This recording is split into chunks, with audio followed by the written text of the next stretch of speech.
الحمد لله رب العالمين والصلاة والسلام على سيد الأنبياء والمرسلين وعلى آله وأصحابه أجمعين ومن تبعهم بإحسان إلى يوم الدين. قال الله تبارك وتعالى في القرآن المجيد والفرقان الحميد: إن الصفا والمروة من شعائر الله. صدق الله العظيم. وقال النبي صلى الله عليه وسلم: الحج عرفة، أو كما قال عليه الصلاة والتسليم. میرے عزیز بھائیوں، بزرگوں، دوستوں، آج میں چند باتوں پر روشنی ڈالنے جا رہا ہوں، خاص طور پر حج اور عمرے کے متعلق، جن پر اکثر لوگوں کو ڈوٹ اور شک اور تذبذب میں پڑے ہوئے رہتے ہیں، جس کی وجہ سے وہ تمام ارکان کو صحیح طریقے سے ادا نہیں کرتے۔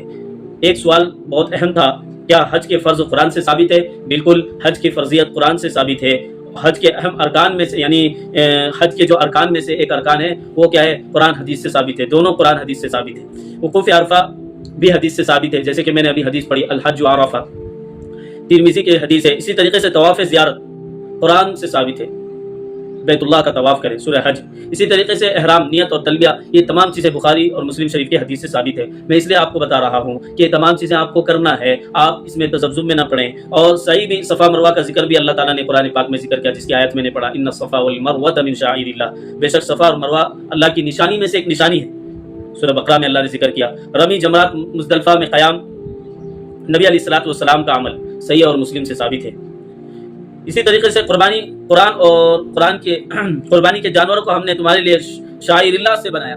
یہ کیا ہے؟ اللہ کے شعائر میں سے، اور کیا ہے؟ سنت ابراہیمی بھی ہے، اس کو بھی ہمیں زندہ کرنا ہے۔ لیکن میں نے یہ بھی بتایا تھا کہ کس وقت کون قربانی کرے کون نہ کرے، پچھلی ویڈیو میں، لیکن یہاں بھی میں آپ کو ذکر کر دیتا ہوں آخر میں۔ حج میں قربانی کب واجب ہوتی ہے؟ فقہ حنفیہ میں جو شرائط ہے، صرف حج تمتع اور حج قران میں واجب ہوتی ہے۔ دلیل: نبی علیہ الصلوۃ والسلام نے ان حجوں میں قربانی کی ہے۔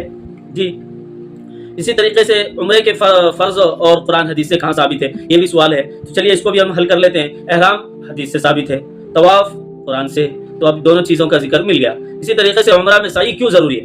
قرآن میں اللہ نے ذکر کیا: ان الصفا والمروۃ من شعائر اللہ، تو وہاں سے آپ کو مل گیا۔ نبی علیہ السلام نے ہمیشہ سعی فرمائی، بخاری شریف کی حدیث ہے۔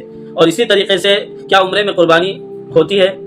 میں نے اس کا جواب دے چکا ہوں کہ عمرے میں قربانی واجب نہیں، صرف حج تمتع اور حج قران میں ہوتی ہے۔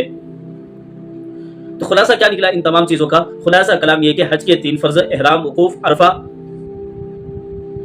ٹھیک ہے، طواف۔ عمرے میں 2 فرض: احرام اور طواف، سعی واجب فقہ حنفیہ میں، اور اسی طرح قربانی صرف خاص حج میں واجب ہے، ٹھیک ہے۔ ان تمام چیزوں کو ہمیں خیال رکھنا ہے، اور حج کے ایام بھی بہت قریب آ رہے ہیں، قربانی کے بھی، تو ابھی سے ہم ان تمام چیزوں کو، مسائل کو جانیں، اور آپ کو مکمل اسی طریقے سے کیا ہے حج اور کیا ہے قربانی اور عمرے کے متعلق مسائل معلوم کرنا ہے، اور کیا ہے اسے دوسروں تک پہنچانا ہے۔ تو آپ اس چینل کو کیا ہے جوائن کر لیجئے، کیا ہے لائک اور شیئر سبسکرائب کرنا نہ بھولیں۔ دعا میں یاد رکھیں۔ السلام علیکم ورحمۃ اللہ وبرکاتہ۔